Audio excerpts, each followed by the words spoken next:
Almost 3 years ago, I released a video covering CallMeCarson and a small update in the case that occurred back in January of 2021. I didn't cover the entire case and only gave a basic rundown of what CallMeCarson had done in the past, not giving any more than a less than 10-second TLDR over the whole controversy before jumping straight into the update that had come out around that time from the alleged victim of CallMeCarson. This video sucked. It didn't perform well, I didn't perform well, I did next to no research, and I gave opinions that I no longer agree with. To reconcile with my actions, I wanted to start over from the beginning and give a full explanation of CallMeCarson and an explanation of his online career, at least everything surface level. I'll do my best to find things that have not already become public knowledge, but I'm not going to go out of my way to dig up dirt on the guy. Go ahead and get a drink, grab a snack, and join me on this ride. So, what happened to CallMeCarson?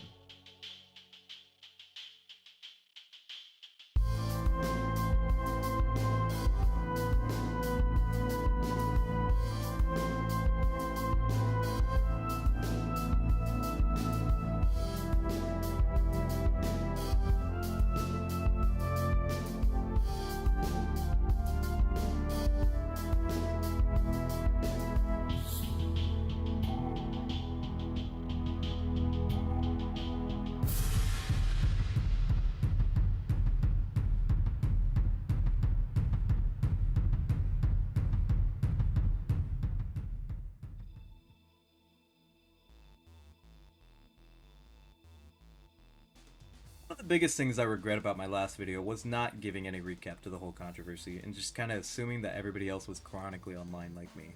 Let's go ahead and fix that mistake. Carson King, born on May 10th, 1999 in California and raised in Indiana. Better known by the alias CallMeCarson on YouTube, where he rose to fame playing Minecraft on a server known as SMP Live, created in March of 2019 with many other notable creators such as 2Mad, JSchlatt, Altrive, Ant Venom, Pokimane, Slimesicle, C-Scoop, and many others. Too many for me to mention. The series created by Mr. King was one of a kind, at least it was at the time. Wikitubia describes it as a Minecraft survival multiplayer series. Players would be required to livestream at all times while playing. The server also had a hit system, where viewers could donate to have a streamer either kill or prank any other player of their choice. This went to prove that at the time, Carson was an innovator, and almost entirely was one of the biggest driving forces in bringing Minecraft back to popularity and back to YouTube during the time period of 2019 to 2021, alongside PewDiePie and other longtime creators. The creation of SMP Live would go on to inspire many other popular Minecraft series, such as the infamous Dream SMP, and in a way, had a big hand in kickstarting the Minecraft YouTuber Dream into his very own niche. However, despite the success of the SMP Live, it only lasted until the end of the year, or if you want to get into semantics, it technically lasted into the next year, as the finale of the series was held on December 31st of 2019 and ran into January 1st, 2020. Soon after, the server was closed down, and while it seemed Carson had aspirations and an idea to create a second season of the SMP Live, it was just that, an idea, and it never came to fruition. In the background behind all of this, Carson was already planning what he would create once the SMP went under. He had amassed a large group of creators in his time managing everything, bringing people you would never expect to see together. A side effect of this was Carson developing very close relationships with a particular few out of the over 100 content creators in the server. He would go on to gather these creators, creating a show titled the Unzipped Podcast, in which, quote-unquote, 4 people under the age of 20 talk about topics you don't really care about. Originally going by the name The Goop Squad, they created only a few videos before renaming the podcast to The Goopcast, but this was also quickly changed as well, due to trademark issues with the name. Finally, they settled on the name The Lunch Club, which they would use until the disbandment of the group, stating at the time that it was due to the COVID-19 pandemic. The Lunch Club consisted of Carson and 6 other creators: Slimesicle, JSchlatt, Ted Navision, C-Scoop, Travs, and Hugbox, alongside other guests who would occasionally join them on their episodes. The channel boasted around 987,000 subscribers at its peak, consistently putting out content on a collaborative YouTube channel, and it seemed like everything was going great for Mr. King.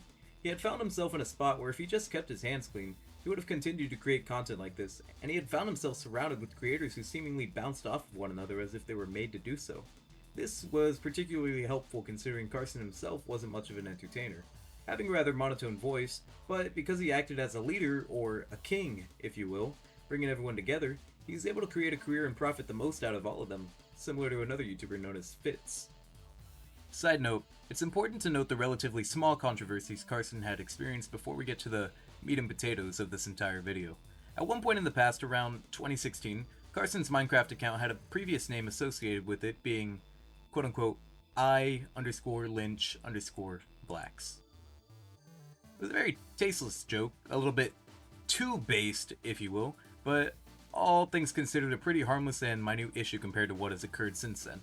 Carson explained this later on, stating, "It was at a time of really offensive jokes and such, and I wanted to get a laugh and such out of it. While I personally wouldn't go out of my way to make a joke like this now, especially with something that was so public, I can't necessarily hold Carson to a high standard on this. I've definitely made worse jokes in my past, and I'm definitely no better than he was at the age he made the comment. People grow and change, and jokes in the past shouldn't reflect the person that we are today." Most of his community at the time seemed to agree, as he recovered from this pretty quickly, but after he's been cancelled and hasn't been on the internet, it's been used more and more to discredit anything he says or does. While Carson was at the top of his game and starting to settle down, brushing through his first controversy and enjoying his time as the king of Minecraft and band kids, it seemed like life was going pretty great. He wasn't out spending all the money he was making, and he had found himself an attractive girlfriend behind the scenes, another content creator known as Katerino. His channel was only continuing to grow, and it seemed like nothing could go wrong. But little did any of us know about the seed of trouble that was growing in the background. A seed that would sprout roots between everybody involved in the community at the time. A seed that spread doubt throughout everyone's mind as mystery and confusion fanned themselves across every video and coverage of this issue. March 12th, 2020. A tweet came out from Carson announcing that he was going to be taking an indefinite break from the internet in order to improve himself, mentally, physically, and overall in every aspect of his life. It seemed like he just needed some time to himself, and his fans were surprised. It seemingly came out of nowhere. What could have possibly caused a man at his peak of popularity to suddenly believe that he needed to step away? His fans and community would be left in the dark for a little under half a month before he randomly one day decided to respond to a comment on the forum site Reddit, letting the biggest congregation of his community, who had already been speculating on what had occurred, know that his girlfriend, Katerino, or Kate, had cheated on him with one of his close friends, the popular YouTuber Fitz.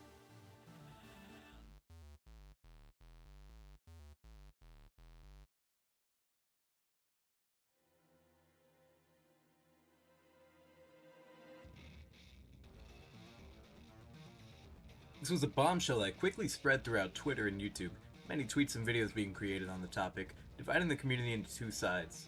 Ones who blamed both Fitz and Katerino, and people who only found fault in Katerino, who apparently had multiple partners beyond Fitz as well. This controversy spread throughout the community for about 2 weeks, festering and growing while people constantly threw spite in the direction of both Fitz and Kate, but one thing seemed consistent throughout every public outcry towards it.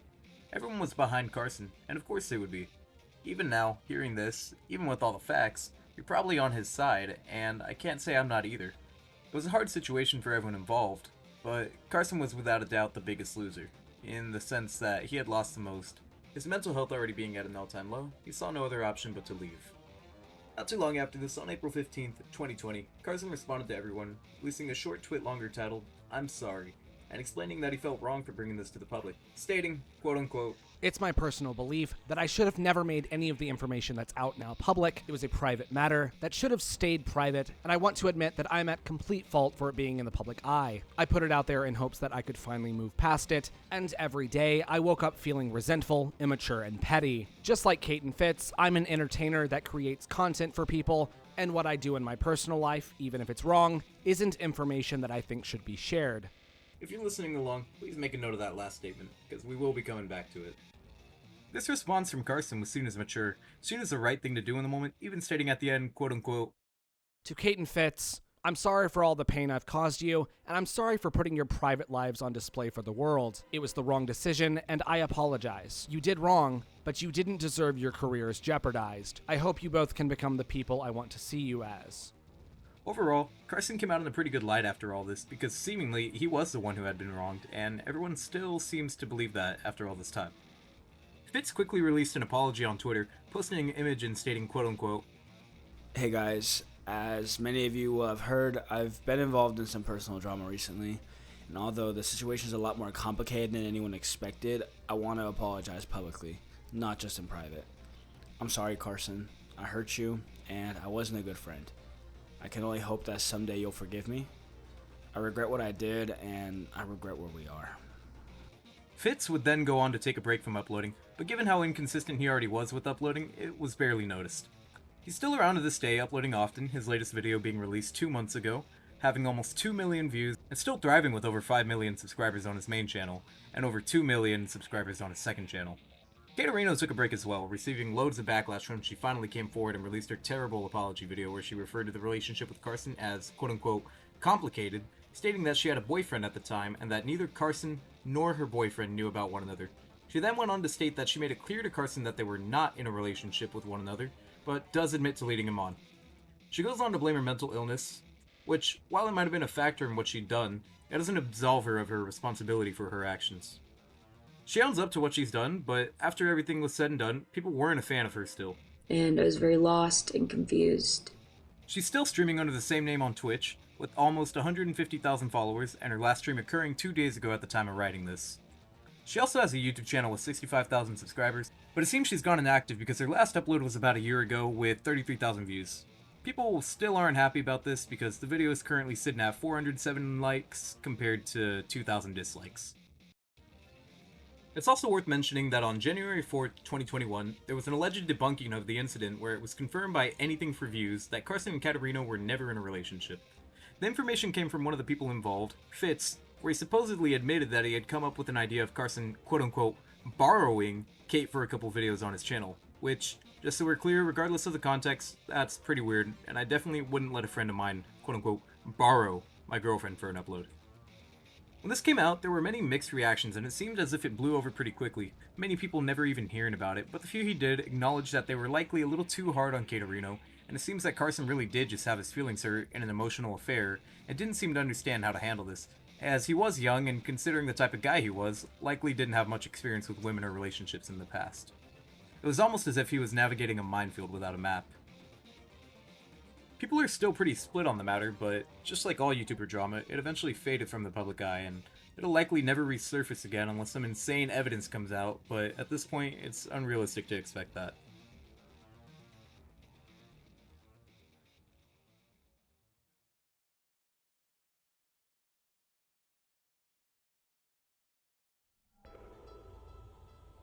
I'm sorry, but like personally, I need to just move on. So I'm not going to talk about it that much. The most I'm going to say is maybe I'll be a little bit lost and confused in the moment.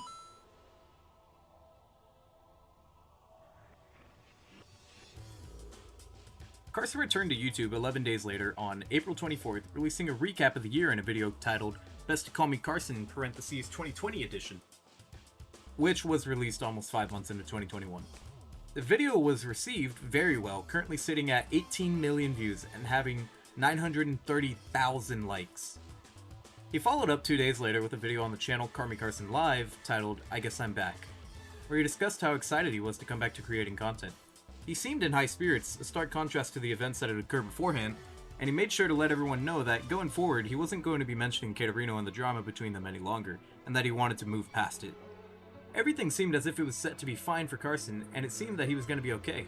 He had regained his popularity, and it seemed as if he had a second win for uploading, looking more enthusiastic than ever before. He began new collabs with other popular creators, and all of that being said, it surely makes it even more of a shame that not even a year later, Carson would become involved in another controversy, but this time, he would be on the receiving end, and this time, whether it was justified or not, it seemed like there was no coming back. But this is a very important story. Today we are going to be talking about one of the most beloved Minecraft YouTubers known as Carson.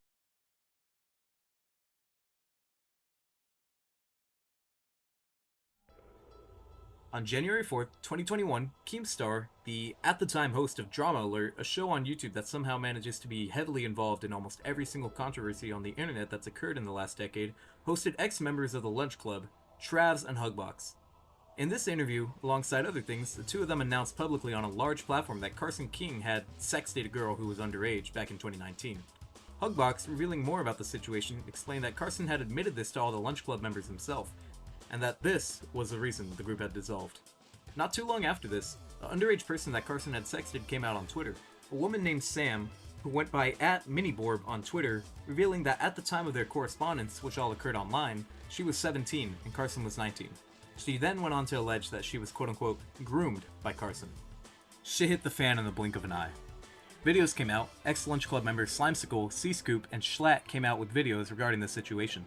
Other popular creators were removing videos that they had previously made with Carson being included in them. This was a heavy hit to Carson and his brand, because he was a congregation of creators. He wasn't Carson, he was Carson & Co.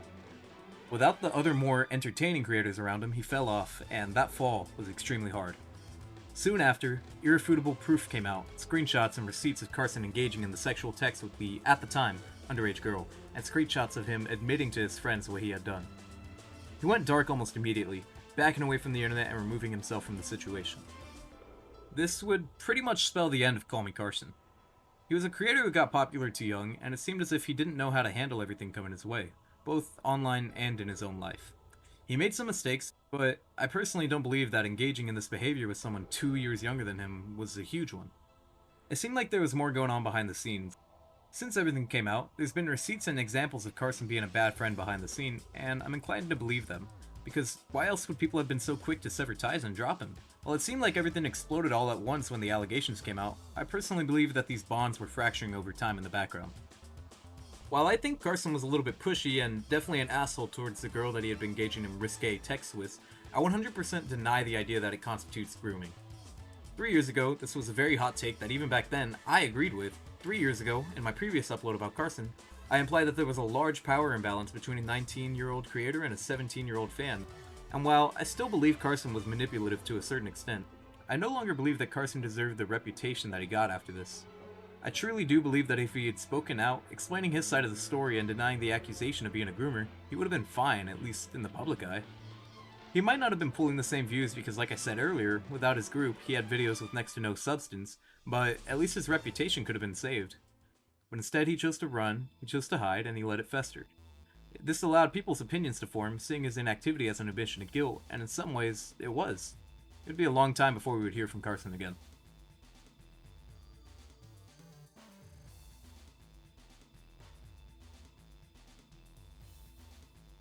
Hey guys, it's been a while. This isn't going to be your average YouTuber apology video, and I'm not going to make it long and drawn out. I've learned a lot this past year. I'm not seeking forgiveness, nor am I looking to make excuses. I'm sure some of you are expecting some long drawn out video explaining my truth of the situation, but I have no intentions of doing that. I'd much rather just tell you what I can do in the future. For the next year,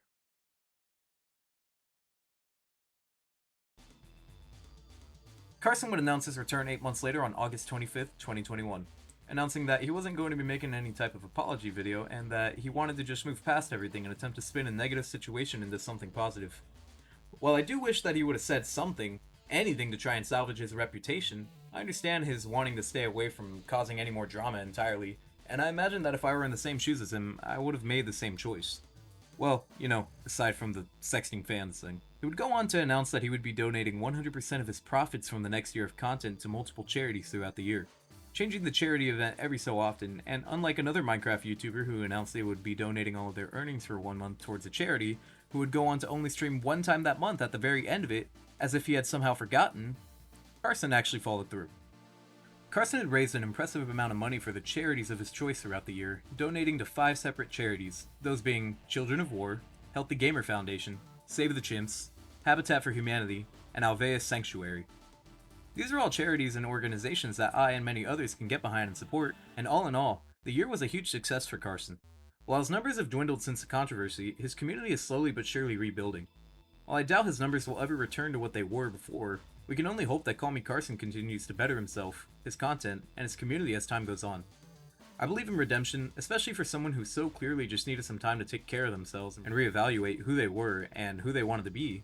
I might personally find Carson boring, and I might find him and his actions a little bit cringe, but I can say that following everything and seeing what he's gone on to do, carving an even smaller niche for himself in the online landscape, I can respect him, and I wish for the best. So on the off chance that he is somehow watching this, I just want to say congrats and good job. This was what happened to CallMeCarson.